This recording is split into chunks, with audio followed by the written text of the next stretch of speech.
let's observe a moment of silence, compose ourselves in the presence of God, and realizing the presence of each other, and pray for guidance in understanding the truth of what we would encounter today.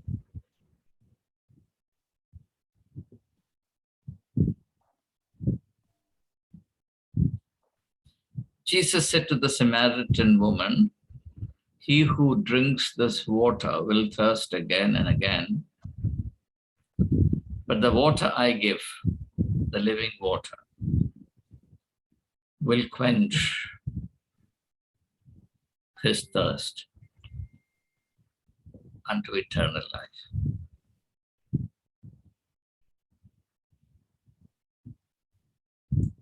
The thirst for God's wisdom. That's what brings us together. God is always more willing to grant than we are willing to receive. Therefore, let's pray that God would, in His mercy, remove all hindrances from within so that we don't even unknowingly resist what it pleases the Spirit of God to reveal to us. May this time of spiritual fellowship be a time of inward illumination. Through Jesus Christ, we ask. Amen. So, friends, we are into the season of Lent.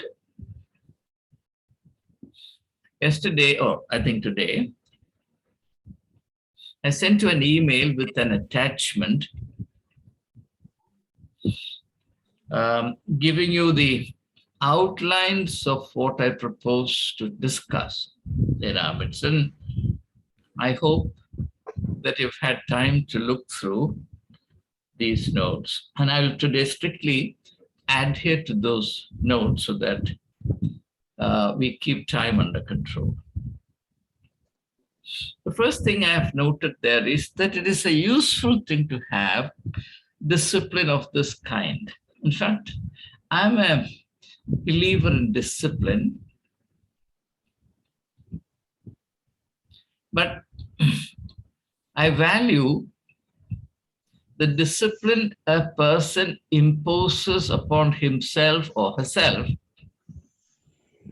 or what is called voluntarily embraced discipline, as against discipline which is turned into an external obligation. That is to say, the coercion to conform. Because what happens in coercion is that the individual's responsibility to understand the meaning of what he undergoes is compromised. Whereas if you choose something for yourself, then it becomes your personal responsibility to answer the question, why am I doing this? When something is imposed on us, the answer already exists. You don't have to seek. Well, I'm required to do so by my church. So, two things I said. First, discipline is a good thing. And resenting discipline shows immaturity or directionlessness in life. If we want to achieve anything, we have to accept the discipline that is appropriate to it. For example, my little friend Anne Hedekirthan wants to be, by the grace of God, an author. So she voluntarily accepts the discipline that goes with it. There's no point in saying that, for example, I want to be a good singer or a good athlete, a good artist, but I can't accept the discipline thereof. So it's a good thing that we accept discipline, but for discipline to be true discipline, it has to be voluntarily embraced. But the problem is that embracing discipline voluntarily presupposes or requires a fairly high degree of maturity. Those who are not developed or those who are infantile will always resent discipline. If you can recall your childhood days, which I can, many things which were good for us were resented by us, including brushing our teeth in the morning.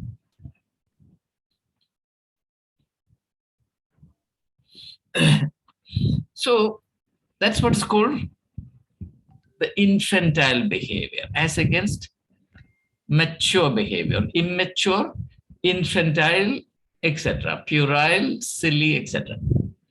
So the fact that somebody is 30 years old, 40 years old, 60 years old does not mean that one has ceased to be infantile.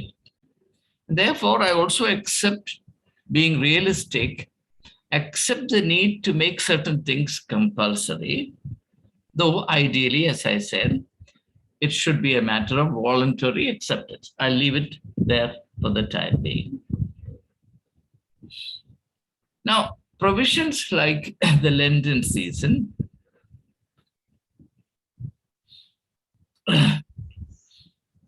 also are welcome or should be welcome because they denote a change from routine. You see, most of our life is lived by way of routine. That is to say, our life is almost entirely routinized.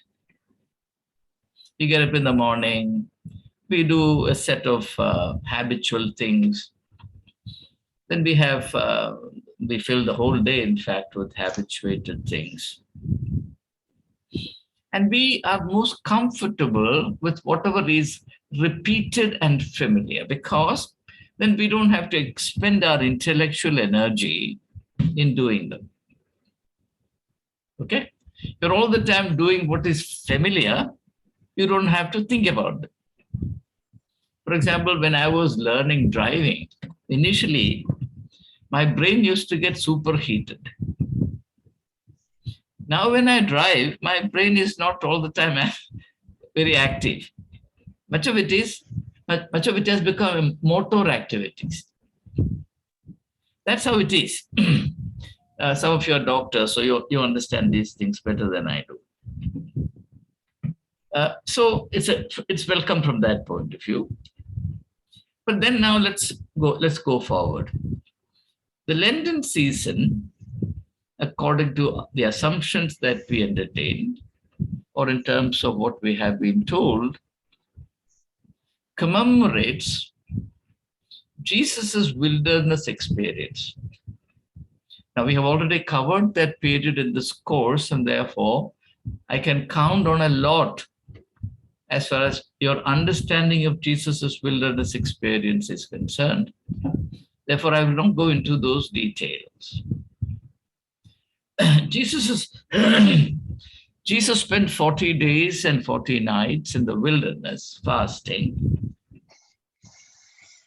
And the text, of course, doesn't say that fasting and praying, but it is taken for granted. But in the calendar of the churches, the Lenten season begins with Ash Wednesday. And this year, Ash Wednesday was the 2nd of March. They've just left it behind. And Ash Wednesday, according to the calendar of the churches, is set apart for repentance. It's a day of repentance. So if you count from Ash Wednesday to Easter, which is when the Lenten season formally ends, you will see that it is more than 40 days. So that itself is a quantitative difference between the wilderness experience of Jesus Christ and the Lent, which is supposed to commemorate or which is supposed to follow Jesus's Lenten experience.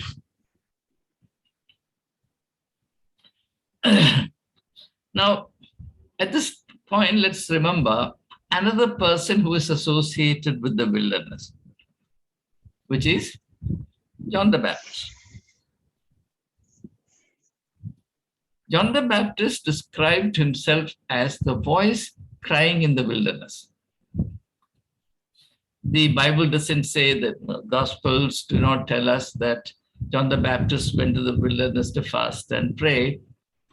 Somehow John the Baptist is associated almost entirely with the wilderness. His very identity is that he is the voice crying in the wilderness. But that's not the case with Jesus.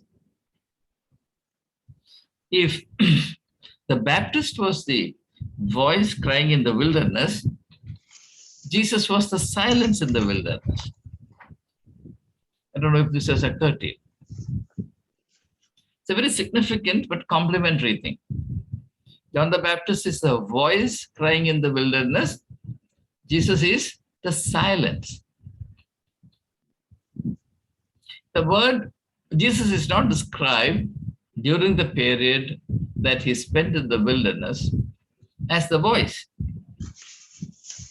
In fact, ironically, the voice he hears towards the end of his period of fasting and spiritual discipline is the voice of Satan. But Jesus himself was silent. So there's an interesting contrast between the Baptist and Jesus. One is the voice of the wilderness, and the other is the silence in the wilderness. My point is that voice and silence are one. We often think of the two as different. There can be no voice without silence. If you remove silence from voice, what you get is noise. Paradoxically, what communicates meaning to the listener is not sound, but it is silence. Even when I speak, it is a silence in between that communicates. If there is no silence separating the syllables that I speak, no meaning will ever reach you. So there is complementarity between Jesus and the Baptist. Silence and voice. Now, looking more specifically at Jesus's wilderness experience, as all of us know, that it is in continuity with his baptism. And what was the meaning of his baptism? We spent, I think, a couple of sessions on the baptism of Jesus, where I emphasized the fact that Jesus's baptism was very different from baptism as we understand today, which is a sort of initiation ceremony into church membership. Jesus's baptism had no such implications. Jesus makes the meaning of his baptism very clear. He says it's a commitment to doing the righteousness of God. In other words, Jesus's baptism was purely missional.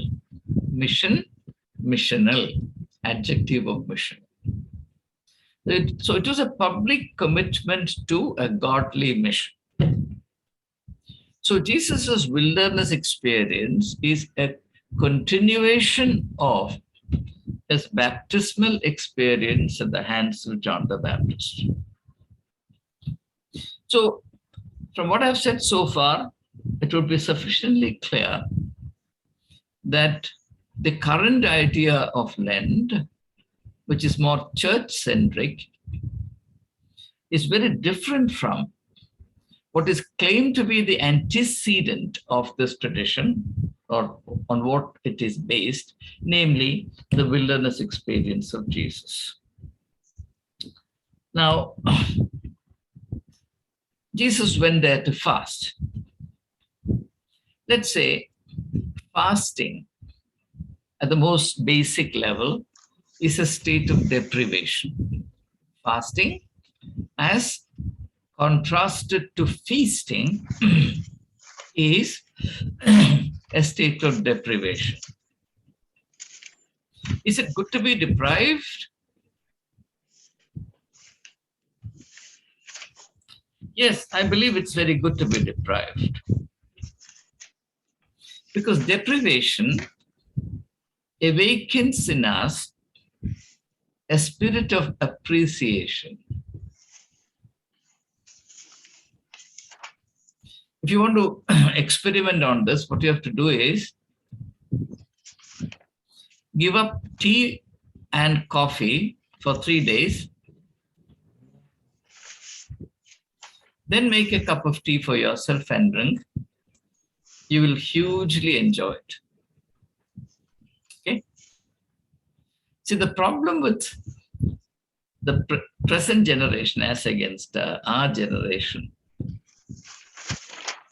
is that unlike us,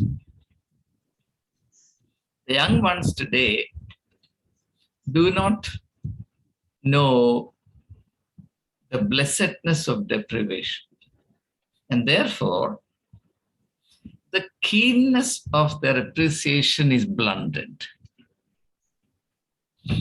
As it is said, Americans know appetite, but not hunger. Americans know appetite, but not hunger. Now, this also affects the spirit of gratitude. Nowadays, it's rarely that someone feels the need to express gratitude. The other day, I was walking along a road and I found an old Maruti car, Maruti 800, stalled.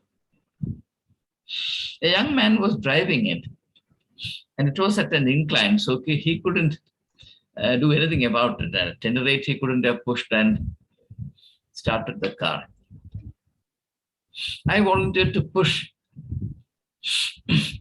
and somehow managed to get the car started. He just drove off. Now, it doesn't occur to the young man to stop and say thank you. One doesn't lose, not that I get anything out of it, but it's a good thing to say thank you. Why doesn't it occur to a young person? Nowadays, there may be exceptions. I'm sure there are exceptions, but talking about the general trend. Because people have not understood the keenness and the beauty of deprivation. This is a reason why fasting, one of the reasons why fasting is important. We'll have more to say about it very soon. Now, what are the advantages in old age?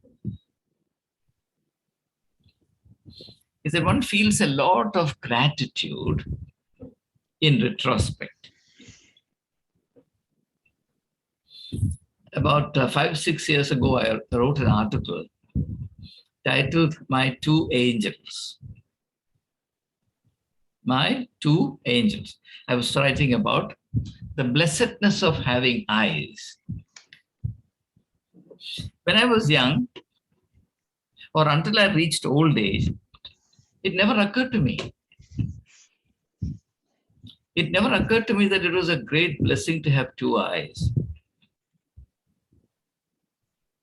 It's only when your eyesight gets affected and you know that you're not going to be bright again, you suddenly realize that these many decades, these poor eyes did a lot of tremendous work. The extent to which I have punished my eyes is simply inexcusable. And yet, my two poor angels, my eyes, stood it all. And even today, connects me to the beauty of the world, the meaningful things of the world. My heart overflows with gratitude for having a pair of eyes. The same goes for all other things, health, vitality, etc., etc. And that reminds me of a line, a couple of lines by Wordsworth in a very long poem called The Excursion, where he says, the context, of course, is the French Revolution. He says, blessed was in those days to have been alive, but to be young was very heaven. Very easy to remember that, no? Blessed was in those days, that is the days of French Revolution, which inspired all the thinkers and poets of Europe. So blessed was in those days to have been alive, but to be young was very heaven. See, that blessing. Anyway, therefore, fasting has very many positive, beneficial aspects to it.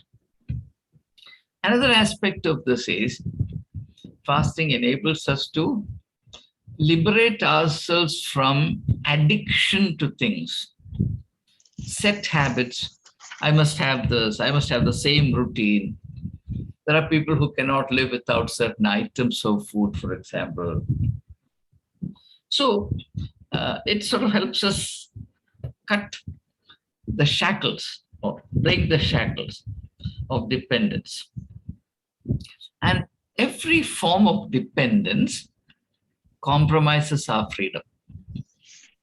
If you love your freedom, do not develop or do not slip into a state of dependence, including dependence on a job, dependence on a possession, dependence on certain facilities, dependence on certain equations, a dependence on addictive substances, of course, I don't have to mention. Every form of dependence must be broken or removed.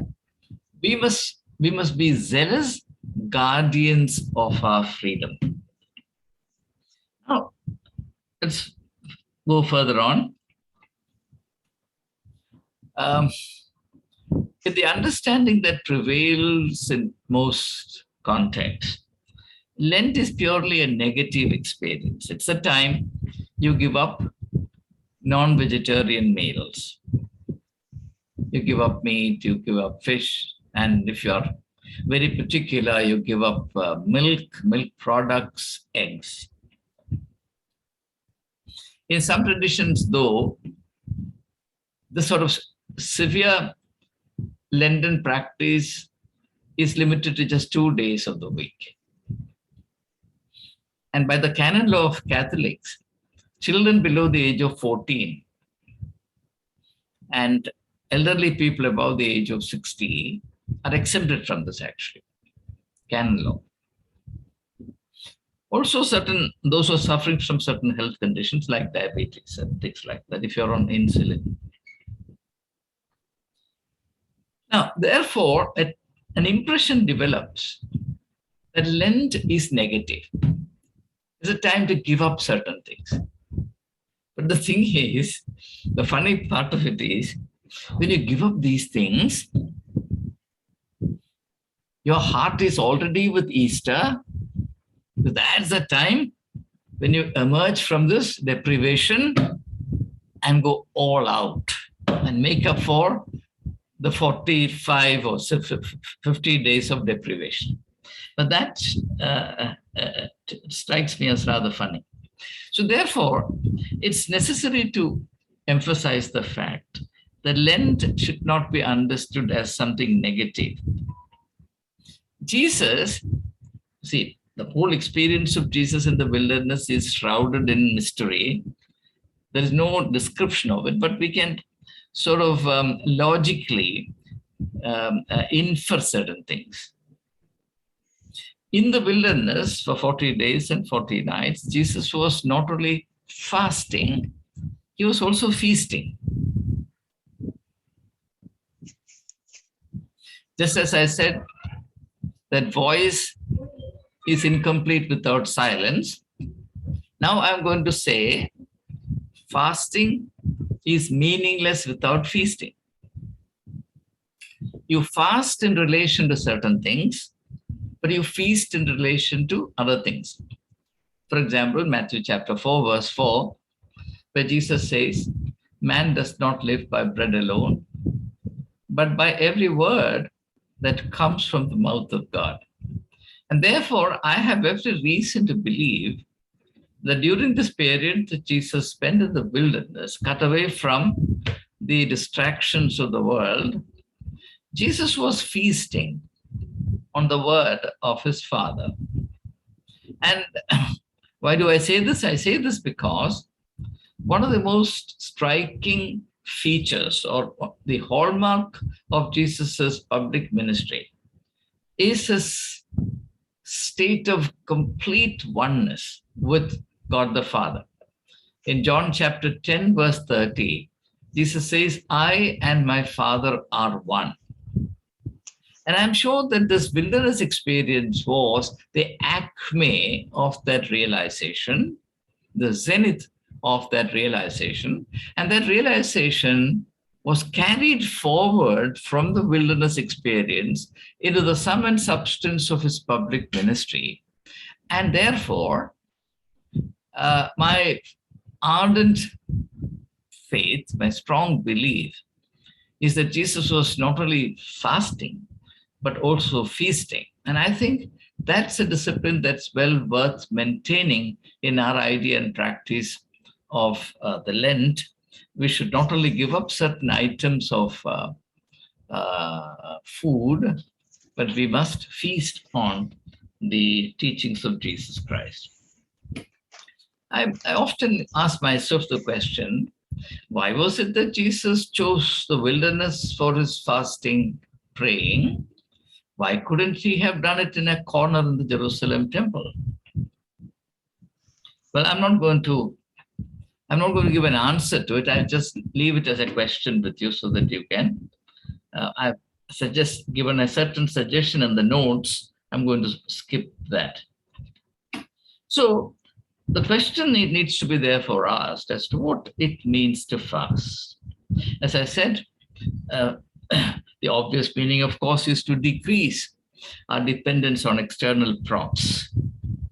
And therefore, we could also think of, during this Lenten season, decreasing our dependence on phone, for example. I mean, most people do not realize the extent to which they're addicted to the phone. I experimented on this when I was the principal of St. Stephen's College. I gave up using a mobile phone for 2 years. I never touched a mobile phone for 2 years. When I said this to my students, about 100 of them volunteered to give up their phones. It was considered a miracle because nobody believed that young people could be so influenced. The news spread that this happened. The media interviewed me, and it became a full-length article, including even in the South. The Hindu published a full-length interview on just one thing. How is it possible for somebody to renounce the use of cell phone for 2 years?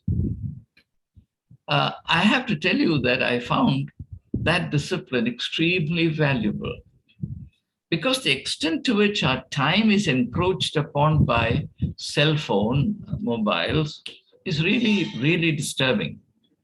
I sort of did a rough calculation and realized that about 95% of the calls that used to come to me were totally unavoidable. At least 95% of the calls would not have been made if mobiles were not available. And I also found out, for example, that one has a tendency to sort of unwittingly or unknowingly or unconsciously turn to the cell phone when one has a vacant period, say even 5 minutes, 10 minutes. Now, I've seen it particularly in airport lounges. In olden days, one saw people reading newspapers or a book or something. Now, everybody is fiddling with phones. So, such is the extent of addiction. Therefore, something like this could be thought of. And I think one of the worst addictions in the world is addiction to power. But nobody will talk of renouncing power during the Lenten season, because that is the addiction most difficult to eradicate. Say, giving up on or cutting down heavily on what we value most among sensual goods. Now, why do we do so? Why should we do so? We must do so in order to regain our lost equilibrium, lost balance. I mean, I often realize that my life lacks balance. Balance, say, between freedom and dependence, balance between action and contemplation, balance between work and rest, so on and so forth. Human life is established on the principle of equilibrium. Even this commandment, you should love your neighbor as yourself, is meant to help us to preserve what's called social equilibrium, the equilibrium between you and the other, whoever that other person is. So, when we lose that balance, our personality gets affected, and that then expresses itself in a variety of ways. Now, what would Jesus have gained through this wilderness experience? These are again speculative, inferential, but certainly in light of what happened thereafter, this would make sense. First of all, the value, the incomparable worth of a life of simplicity would have become absolutely crystal clear to Jesus. Because after all, what is wilderness? Wilderness is a symbol. It symbolizes a state in which all the elaborate and ornate things that human civilization has created for human beings in order to increase our dependence on external world, and therefore also to increase the burden of our life, all that is suddenly wiped out, eradicated, deleted. You go to the wilderness, what happens? The wilderness is the same as it was 10,000 years ago. All the elaborate things of culture and civilization do not exist in the wilderness. All the props are gone. The individual exists alone. And as Kierkegaard would say, exists alone, facing God. Nothing else. There's nothing to fall back on. There are no props. There is no help. There is no support system. So that is actually the idea of a life of simplicity. And we certainly remember what Jesus said about himself, found in the Gospel of Luke, chapter 9, verse 58. The foxes have their holes, the birds of the air have their nests, but the Son of Man has nowhere to lay his head. Simplicity, I mean, incomparable simplicity, a discipline that Jesus then recommends or prescribes for his disciples, which you'll find in the 10th chapter of Matthew's Gospel, where he clearly instructs them to lead an absolutely simple life, to avoid dependence on material support of any kind. Okay? Life of simplicity. Secondly, it would have also enhanced her sense of God identification or oneness with God. I've said something about it, therefore I will not elaborate. Third, it would have sharpened his sense of mission and intensified his commitment to it. So the one thing that's really lacking from our life is the strength of a godly mission. We all have our mission. In fact, it's impossible to live without mission. Mission, in the sense, in the secularized meaning, means purpose or aid or goals. We have our goals, but whether that comes within the bracket of the idea of mission that Jesus meant is very debatable. Now, human life assumes a shape, gathers momentum, and attains fulfillment only through a passionate commitment to a mission in life. The opposite of this discipline in life is what we mean by drifting through life. Drifting. You know, we are familiar with the driftwood, or flotsam. Flotsam, it's not float. Flotsam, Flotsam. That which floats on water, which is carried by forces other than oneself. Most people live like that. In technical language, this is called other directedness. Other directedness. We don't have an aim or a purpose which is akin to our own inner spirit.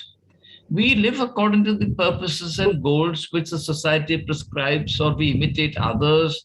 We think that certain destinations are very desirable, and therefore, even if our inner spirit does not cohere with it, we somehow squeeze and force ourselves into fitting into that mold.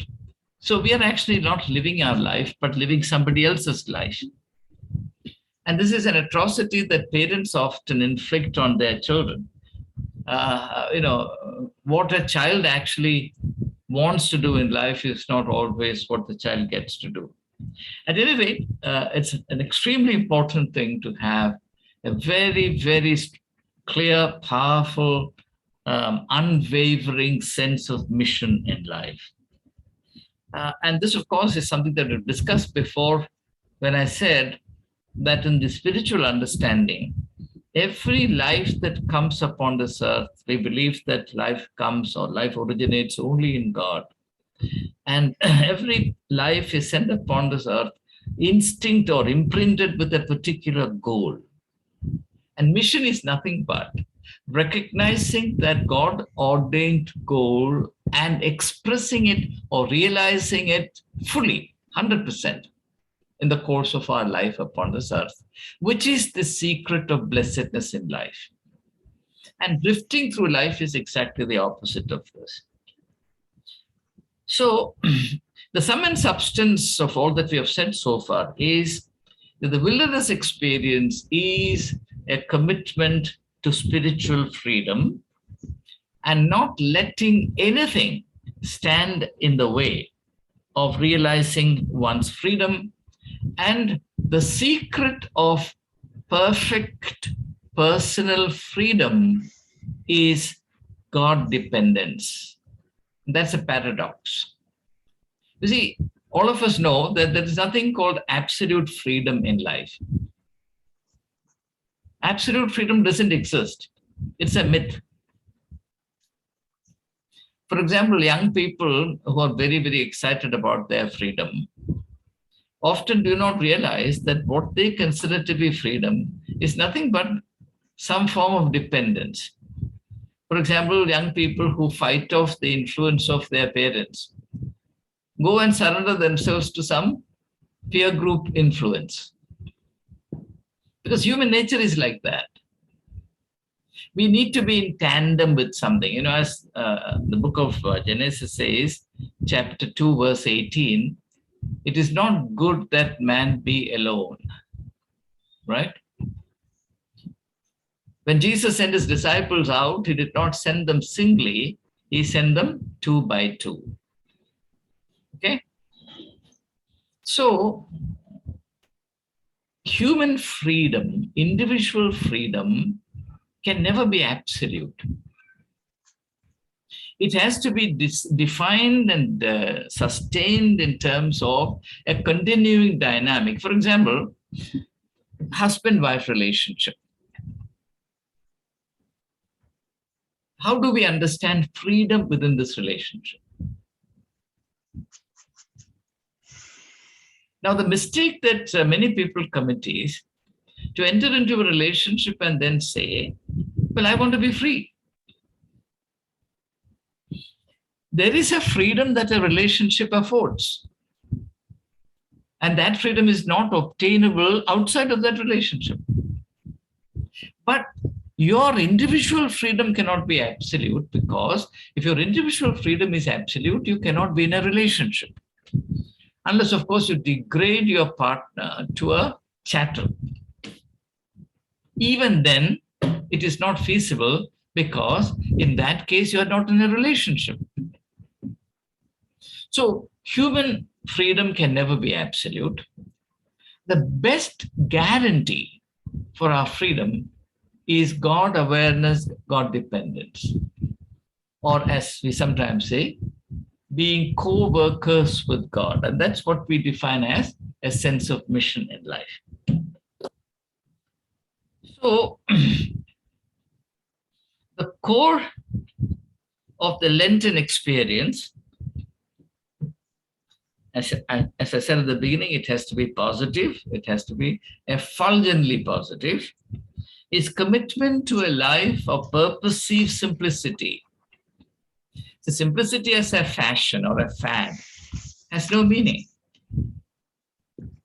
As I've said on occasions before, Greek philosophers embrace simplicity of life. Why?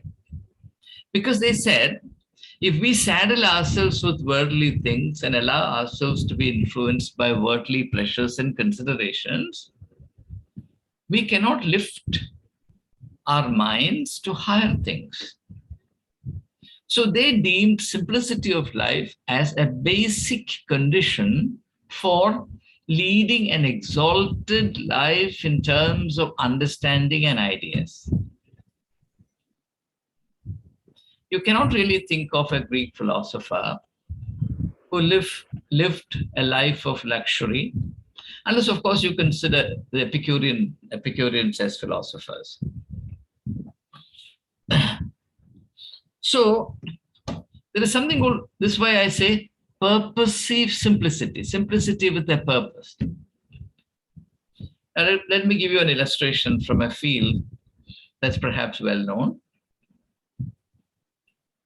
All of you are familiar with K.J. Yeshudas, for whom I have boundless admiration.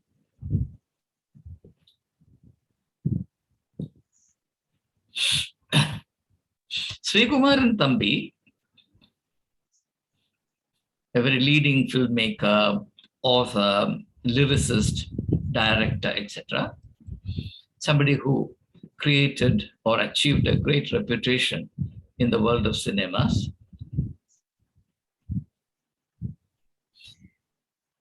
said about Yeshudas, the one thing that Yeshudas deeply craved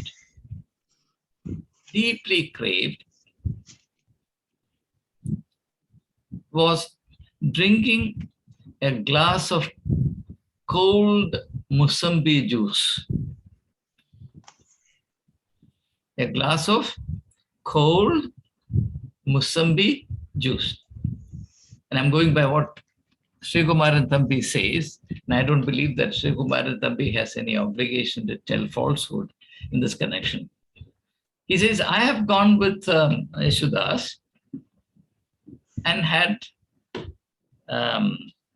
this juice, Musambi juice,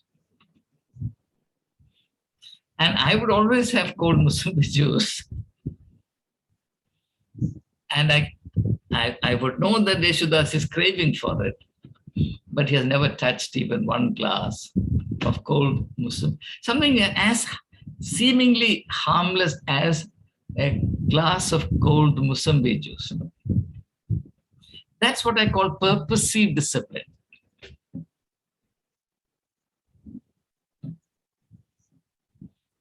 Something that I experience for myself now. I have very little social life because I need to practice the discipline of silence. And unfortunately, I was in a profession where I had to talk a lot. And to make matters worse, I also became a preacher and created a lot of noise pollution. But truly, the feast of my soul was silence. I can be in silence for weeks together without feeling any deprivation. In fact, the more silent I remain, the more powerful inwardly I feel. This is no exaggeration. Whereas pointless social conversation zaps my energy. I can do a session like this for 2 hours, but if I have to have a social conversation for 15 minutes, I'd feel so exhausted. Now, this has certainly a negative side.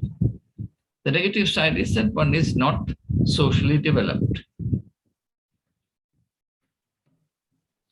So, but I believe that this is a sacrifice I make in order to stay focused on something, focused on the discipline that must go with my commitment to be a person who produces certain insights, understanding for my community.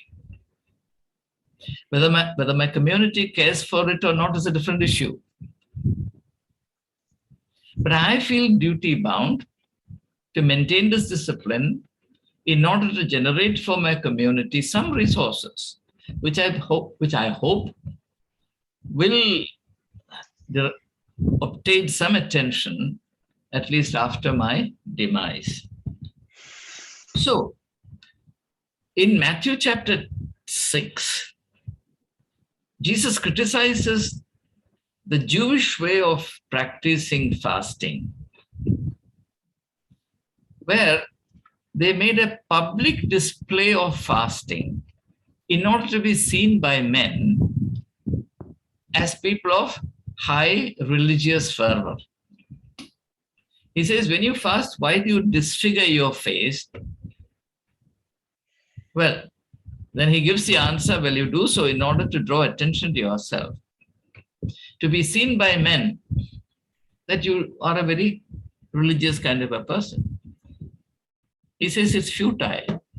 What you're doing has absolutely nothing to do with the spiritual discipline. It's a mockery of the idea of fasting.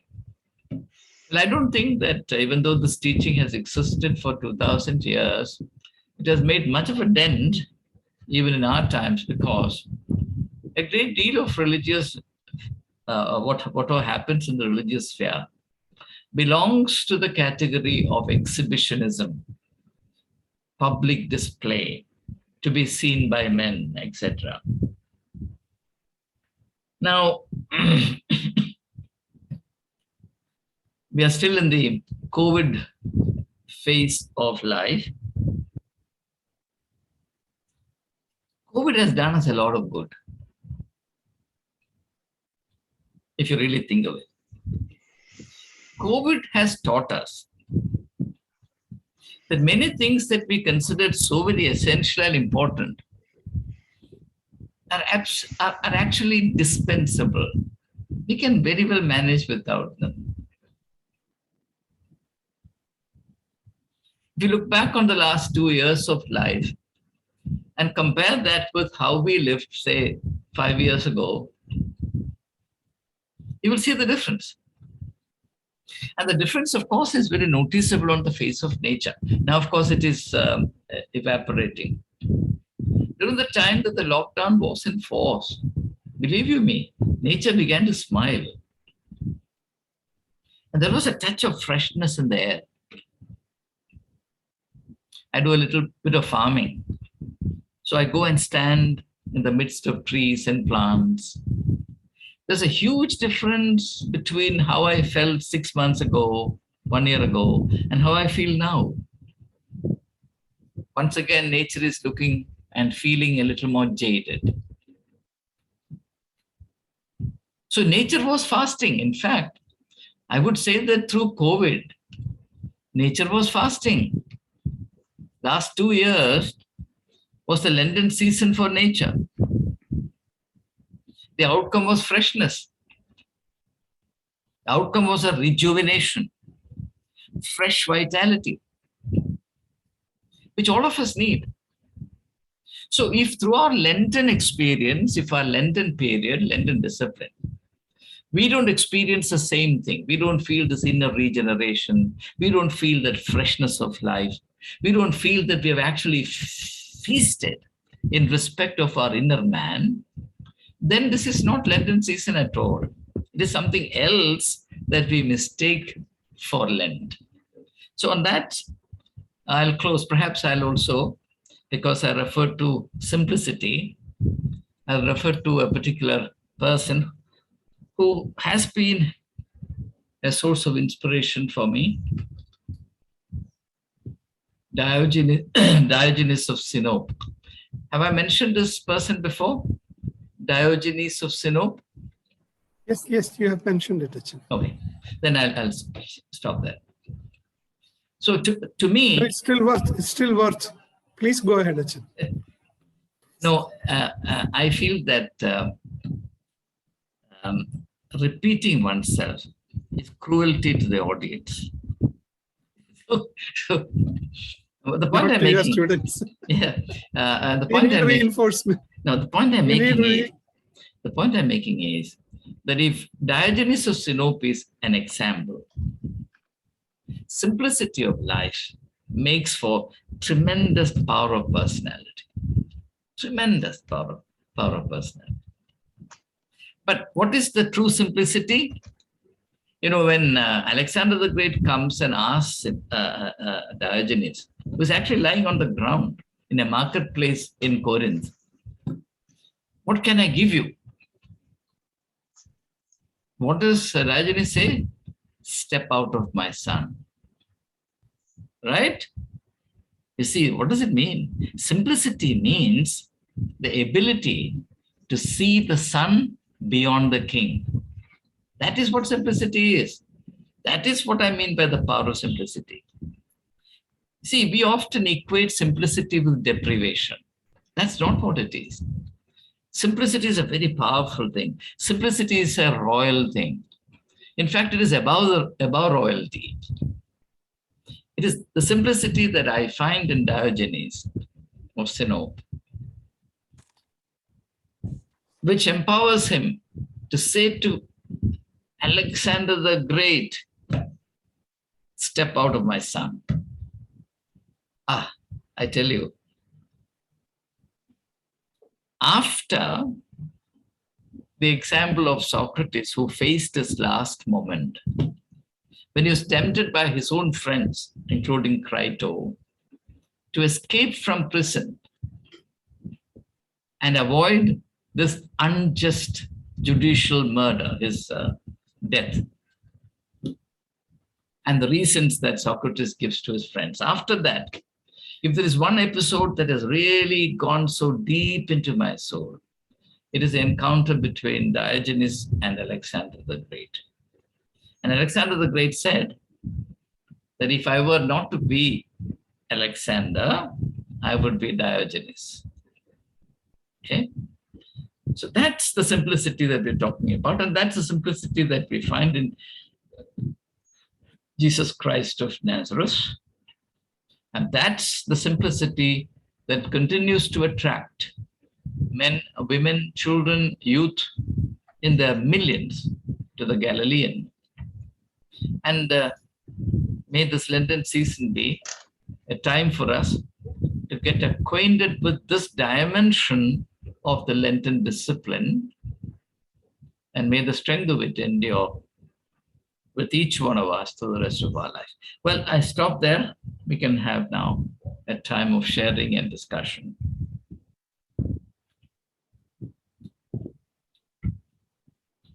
Thank you for your patient listening. Thank you, sir.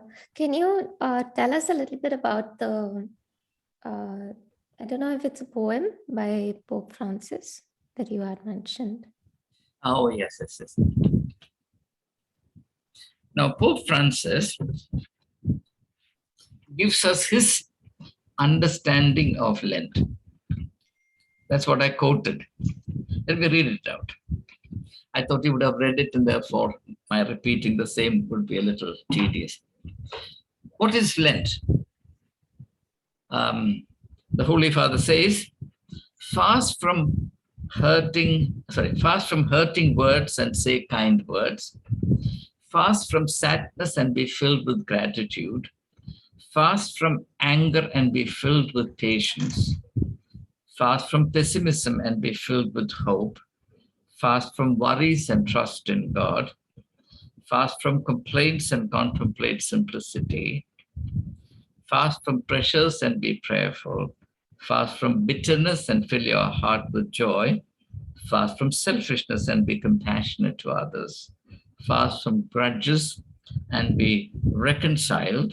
Fast from words and be silent so you can listen. So various aspects of the Lenten experience according to Pope Francis, which is of course quite different, and that's why I quoted this. It is strikingly different from the church's idea of fasting. That's why I respect Pope Francis. You understand? This is an amazing thing. If you know what it means to be the Pope, how hidebound he is, how much tied down to customs and practices, the interest of the church, and how dangerous it is to deviate from set customs and practices and the entrenched interest of the Vatican. After all, one Pope was killed just 27 days into the office. Well, he died under mysterious circumstances, whatever it is. For Pope Francis to say this kind of thing, my dear friends, is simply for me mind-boggling. Because this is not how the church understands Lent. Certainly not. So I rejoice that the Catholic Church has a leader like Pope Francis who brings a whiff of freshness into the spiritual understanding of the various practices that comprise church life. And it's not a lone example. His entire life, his most significant pronouncements are all extremely fresh. They're instinct with the spirit of freedom. He's unafraid to tell us what he thinks of himself, thinks of various themes, questions, and issues. And he is not reluctant to undertake initiatives, enterprises, and practices. All of these must inspire not just the Catholics, it must inspire all of us. And I say I feel grateful to the Pope for being who he is and for saying what he does.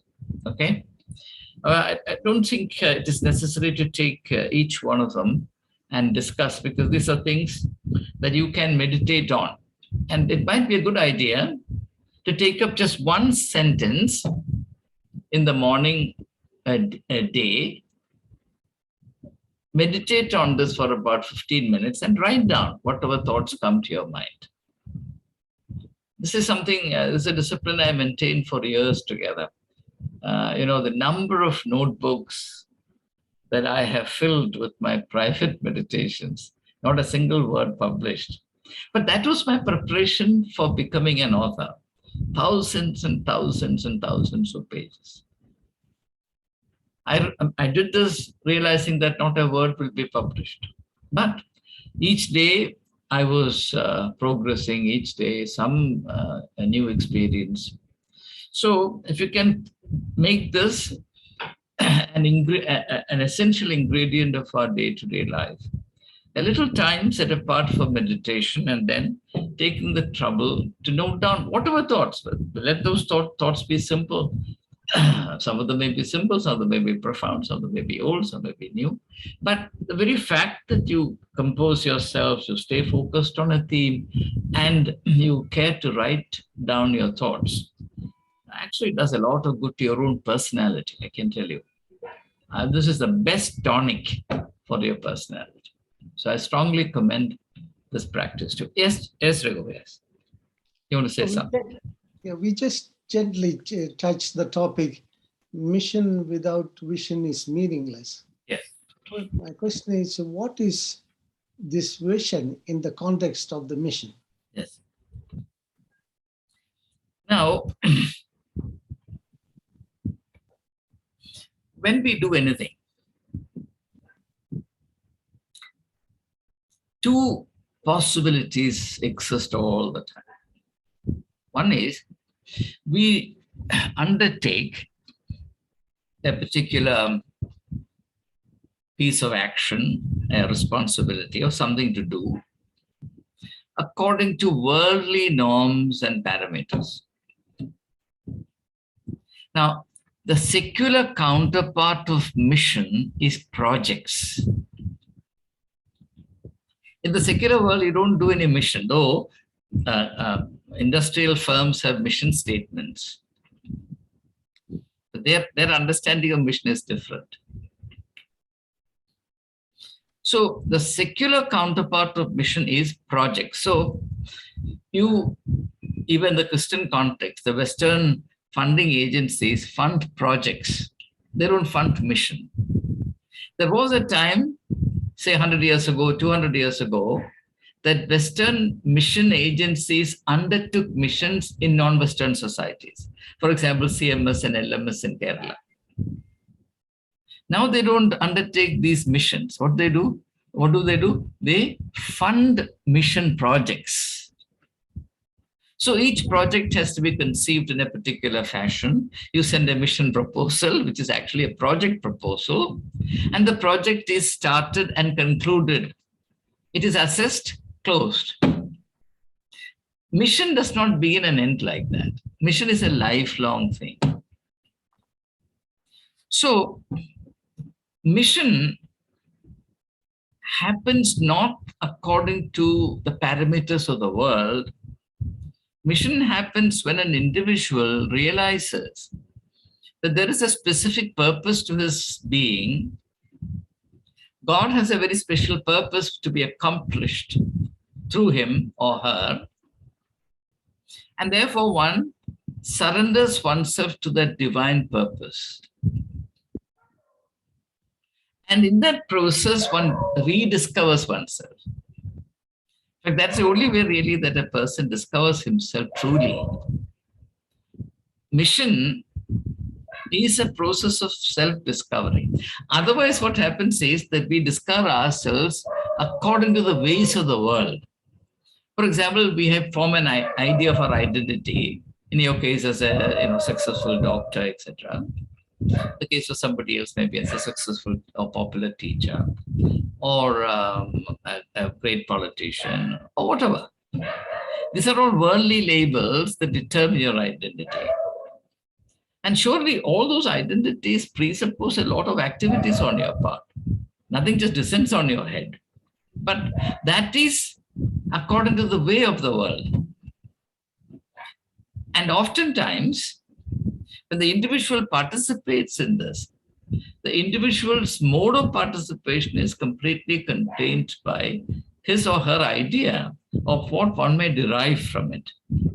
Even in the most altruistic context, at least this desire, as T.S. Eliot says, the desire to be known as an altruistic person. There is selfishness even in wanting to be unselfish. You understand?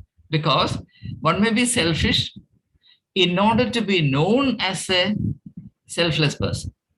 One may be selfless in order to be known as a selfless person, which is selfish. Except that this selfishness is a bit subtle. That's the only difference. That's why it said that true virtue is virtue that is completely unself-conscious. There is an indication in the teachings of Jesus Christ in the 25th chapter of Matthew's Gospel, in the parable of the sheep and the goats. The people, those who are on the right side, they say, when did we see you hungry or thirsty or sick or naked and do any good to you? See, they were not aware of doing anything good. the hallmark of their goodness is the fact that they were completely unaware of doing anything meritorious. They did something, but they did it as a spontaneous, natural, unself-conscious expression of their true nature. That's why it is commendable in the sight of God. And in contrast to that, you have what Jesus himself notices in the 6th chapter of Matthew's Gospel. He says, when you give alms, why do you cause a trumpet to be beaten in front of you, to to attract the attention of others to what you are doing? Then he says, let your left hand not know what the right hand is doing. Because the self has this perennial tendency to draw attention to itself. So the idea of, therefore, doing mission is incorporated in the prayer that Jesus taught us to pray, which is, Our Father who art in heaven, hallowed be thy name, thy kingdom come, thy will be done on earth as it is in heaven. That is the perfect definition of mission. Thy will be done on earth as it is in heaven. That is mission. So if we reach that level of identification with the purposes of God, which need to be realized, that Jesus emphasizes upon this earth, it cannot be postponed to the world to come. It has to be done here and now. Okay? That is the idea of mission, as I understand it. Okay. And when churches set up their mission departments, they're far, far away from all of this. That's the reason why from many mission fields, huge corruption is reported. And as you know, from the Marthoma Church, from the mission field in Karnataka, there is a report resulting from an inquiry ordered by the church itself, that embezzlement to the tune of 80 crore rupees has happened in that mission enterprise. 80 crores. So it happens, it is bound to happen. There's nothing surprising about this. Once that divine dimension, that spiritual dimension evaporates or is rejected, and doing mission gets equated with doing a project, for example, establishing 2 schools or 5 schools, or running an old age home in order to create a good impression about it, or some outreach program in order to influence some people to gain converts, etc. These are all projects. They're not missions at all. But because we lack spiritual understanding, we assume that this is doing mission. It's not. In the 6th chapter of Matthew's Gospel, no, not 6, 7th chapter of Matthew's Gospel, verses 21, 22, 23. In those days, many will come to me and say, Lord, Lord, in your name we did great things. We healed, we prophesied, we cleansed lepers, etc., etc. But in those days, I will tell them, depart from me, ye evildoers, I do not know you. That's this kind of, they're already doing wonderful big things. There's no doubt about it. Huge scale of operations. The world will applaud. Yes, wonderful. For example, KP Yohanan had a project which actually impressed me a lot. It was called the Bridge of Hope. 60,000 orphans were adopted and looked after. I was greatly excited about it, to live the truth. But then in course of time, I realized that that was very different from what we mean by mission. It was actually done as a propaganda, propaganda masala. Because these things can be sold in the West, and many people get easily impressed. Because after all, say people, especially in the United States, are very generous. And they're very keen to support any charitable activity. So he was getting annually $20 million from the United States alone. He had also support from other countries, including Canada, Germany. From US alone, the minimum he used to get was $20 million. It is because of projects like this, which can be sold to the West as doing mission. So, well, I'm sure you're also familiar with other illustrations of this kind. Okay. Any further? Achan, I have a Yes. question. Yes, yes. The context of Lent and the wilderness concept we discussed today, primarily retreating to the wilderness or away from our society is to reconnect with nature, to find that oneness with creation. Yes. So that's perhaps the core of spirituality in definition. Yeah. So isn't there a conflict between the mission concept, the work in the social arena, and retreating ourselves from the rest to find God? Thank you for the question, Abraham. Actually, not only that there is no contradiction, there is perfect and beautiful complementarity between the two. Because the moment we have that God experience, an inner impulse, or I would say impulsion, to reach out to others. Because after all, as I said, that each one of us is stamped with a very unique, irreplaceable, non-transferable divine intent. There is a purpose in our creation. We are not accidents of time. We are not bubbles of randomness. We are purposive, definitive creations of God, stamped with very special purposes, which cannot be palmed off to others. So our identification with God will certainly orient us in that direction. That's exactly what we see happening in the life of Jesus Christ. His wilderness experience clarifies, sharpens, intensifies his sense of involvement, missional involvement or engagement. That's a better word. Engagement with the world.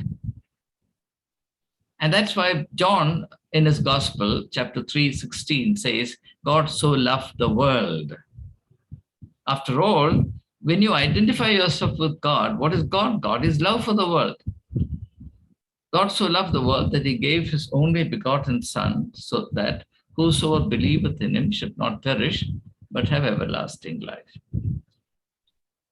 So this traditional, conventional idea that godliness is incompatible with a sense of responsibility for the world, and that those who are truly God-oriented will run away from society and would live in forests and on mountaintops. This is essentially an Eastern idea, a Hindu idea.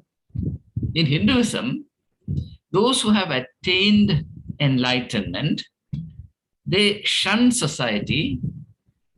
In olden days, it's not the case now. They used to shun society. They used to retreat deep into forests or go and stay on mountaintops, including the Himalayas. I mean, in South India, we had a very famous Maharshi called Ramana Maharshi. And Ramana Maharshi never really went out of his ashram. And he never really spoke. I remember a Muslim MLA in Kerala one day told me that he went to visit Ramana Maharshi with a few others, all of them politicians.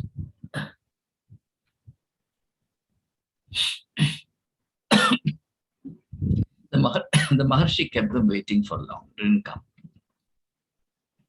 So everyone else left in disgust. He said he kept waiting. Finally, Maharshi appeared. So this man said, Guruji, everyone else is gone, only I remain. And all that Ramana Maharshi said, that was the only thing he said. He said is, I wish, it would have been better if I had gone. You mean, you understand the meaning? I, the sense of ego, I. He said, it would have been much better if I too had gone. You understand? That's the only thing he uttered. Imagine a group of very important people going to see him, the only sentence. So that's one tradition, if you like. And by the way, the authentic biography of Ramana Maharshi is written by a Christian scholar who is a professor of sociology in JNU. Her name is Susan Vishwanathan. I've not read the book myself, but it's highly, highly praised. And she has become an ardent, of course, Ramana Maharshi is no more. She's an ardent devotee of Ramana Maharshi, and she goes and visits the ashram every year. Okay. Anything else? I tend to continue on that. Yes. This concept of Maharshis and Thabas, are they really Eastern? Because I think historically, if you look at the early Christian experience, there were what we call the desert fathers, and monasticism was very prominent those days. If you look at the Mount Athos or Saint Benedict's works, all this. So it was part of the Christian tradition also a long time ago, right? Yes. I wish I could see you. All faces have disappeared. Okay. Yeah, when I saw. Yeah. Yes. Yes, Abraham. There is a very, very interesting talk available on the YouTube by the late Metropolitan Paulus Mar Gregorios. Paulus Mar Gregorios. I forgot the title of the topic of his lecture, but in the course of his lecture, he establishes very convincingly that Christians learned this practice, including Desert Fathers, learned this practice from India. That this practice is actually of Indian origin, and it was from here that it went to Christians. And I have no historical evidence to distrust or challenge his view. So I'm inclined to accept what Paulus Mar Gregorios said. Okay.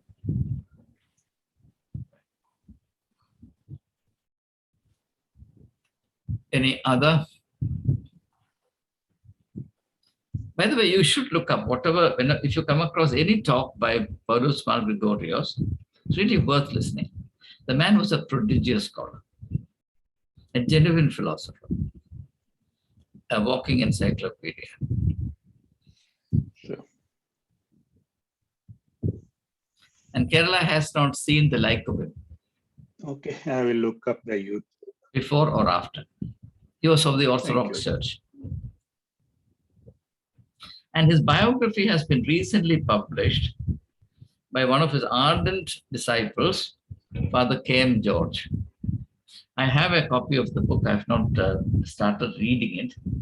I intend to read it sometime in the near future. But I've had a lot of interactions with Paulus Mar Gregorios. I've written about him myself. So I hold him in great respect. Sadly, this sort of great resources the church had, they're all drying up. There's no continuity. That's the sad part.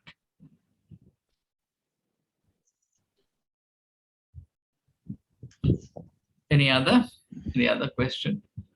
Yes, so I have a question. Sure.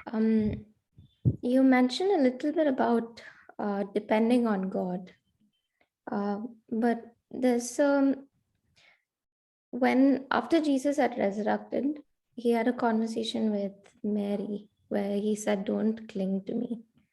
Yes. Can you explain that? Well, interpreting such texts can be highly subjective. Therefore, do not expect any standardized answer. I can only tell you what I understand by it. Now, Before I tell you what I think it means, let me tell you what it does not mean. I remember hearing sermons a long time ago, trying to make a distinction, trying to connect this to Paul's idea of women. Paul had supposedly a negative or somewhat pejorative idea of women, let women keep quiet in congregations, etc. and all that. But there are other passages where he is more positive and all that. I certainly don't believe that the meaning of what Jesus said to Mary Magdalene is not that any physical contact is illegitimate or to be frowned upon or anything of that kind. All the more so because when Thomas, the doubting Thomas, expresses his skepticism about the rest of the disciples having caught a vision of the resurrected Christ, he says, unless I put my finger into his sides, in his wounds, I will not believe. And he is given that experience. If Thomas is allowed to touch Jesus, the resurrected body, why is not Mary Magdalene? Right?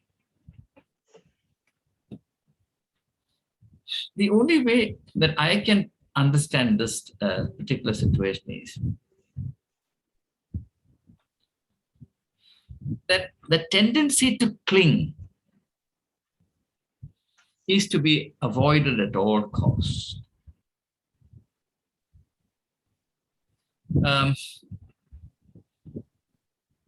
You see, as far as Mary is concerned, her state of emotional, spiritual dependence on Jesus was extremely acute because, as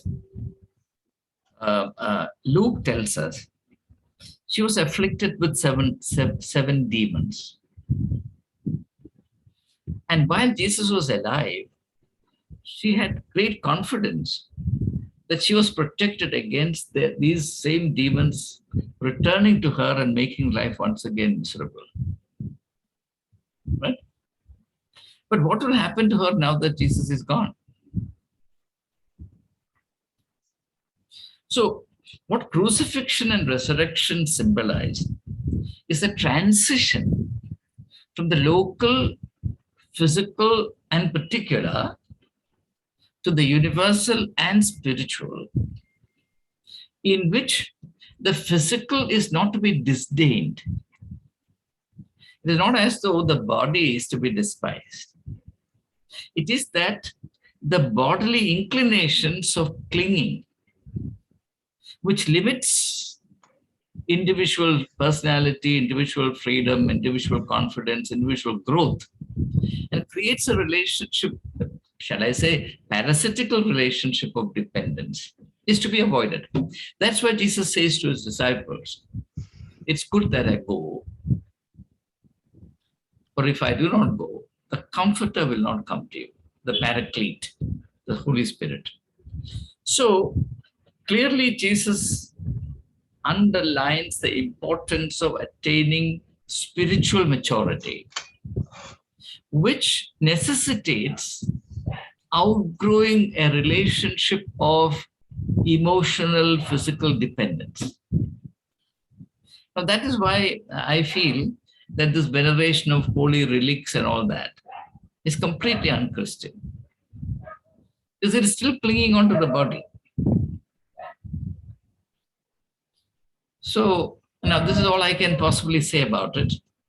As I said, instances like this do not lend themselves to a final and definitive interpretation.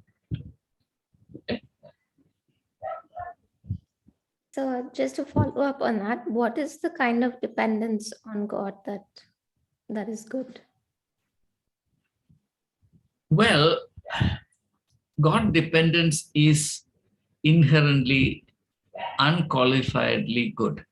Why? Because God is the giver and guarantor of our freedom. So when we say God dependence, we are actually depending on the principle of our own freedom. That is why the Bible says that obedience to God is perfect freedom. Obedience to man could be slavery, but obedience to God could be perfect freedom. Okay? So in that sense, God dependence is actually the secret of our personal stature, personal integrity, our fruitfulness of life, our sense of direction and dynamism in life, etc., etc. Every other form of dependence zaps us, limits us, corrupts us. Actually, that's the word, corrupts us, cripples us. Thank you, sir.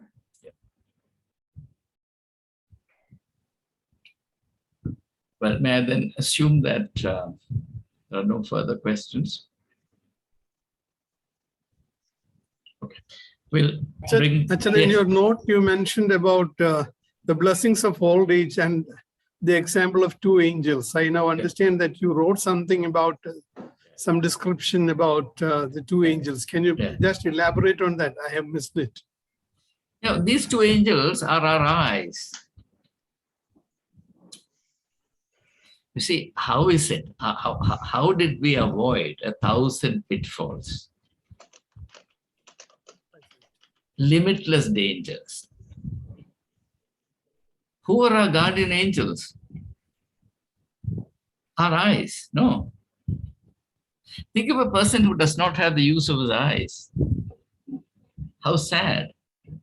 And yet, when we had our life in all its robustness, it never occurred to us to be grateful to God for the gift of these tremendous things, not just the eyesight. Lord's, our life abounds in blessings. Every aspect of our life is a blessing. Now, for example, a friend of mine, one of my very painful memories, died 3 years ago, in Trivandrum. He died because his lungs became fibrosed. So he was not able to breathe properly. So his oxygen saturation in blood was always below 84, 85. So he needed oxygenated air, oxygen concentrator. So the last couple of years of his life, he was hooked to oxygenators. Now, our lungs are doing a perfect job, but we are completely unaware of it. Think of our heart. No engineering in the world can ever create a pump of that kind, which can vary its capacity, its output, from 0.1 horsepower to 0.5 horsepower. And without stopping, without taking rest, even for a moment. You know, heart muscles never relax. Our brain cells relax. Our heart muscles never relax. That's the reason why when other muscles are grafted to heart, there's a problem, because all other muscles are so designed as to make them want to rest. Because heart muscles never rest. Okay? So all these wonderful things are happening all the time. Your capacity to digest your food, the great miracle called your blood circulation, your neurological functions, your kidneys, your liver, everything. If you really think of it, there is time only to thank God for these wonderful gifts in our life. But when life is exuberant, we never even think of these things. As we decline into old age, progressively we become aware of the fact that all our life was nourished, enriched, fortified with these incredible blessings of which we were completely unaware. Okay? That's what I meant. Is that clearer now?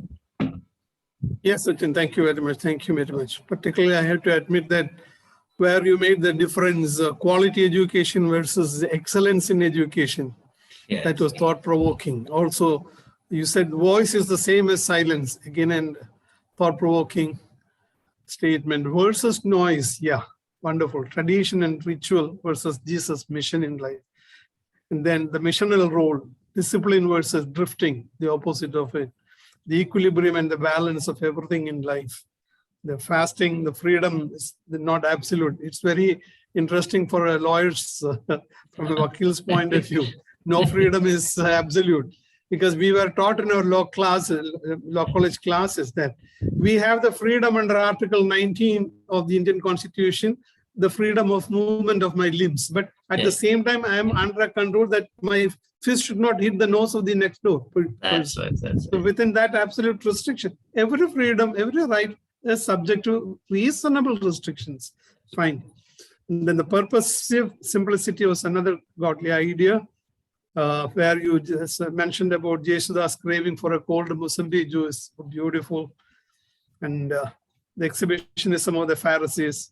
I was reminded about climbing the mountain. We need to climb the mountain, Yes, not to be seen by the whole world, but to see the whole world. Yeah, yourself. that's it. Yeah, that's right. Yes. That exhibition part of it is very interesting.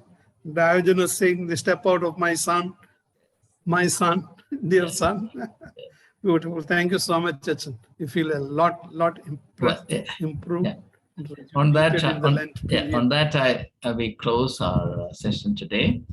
And until we meet again Thanks. next week, may you have a wonderful time. Thank you very much. Now you can sign Thank you so off. much, Chachan. Bye. Thank you. Thank God you. bless.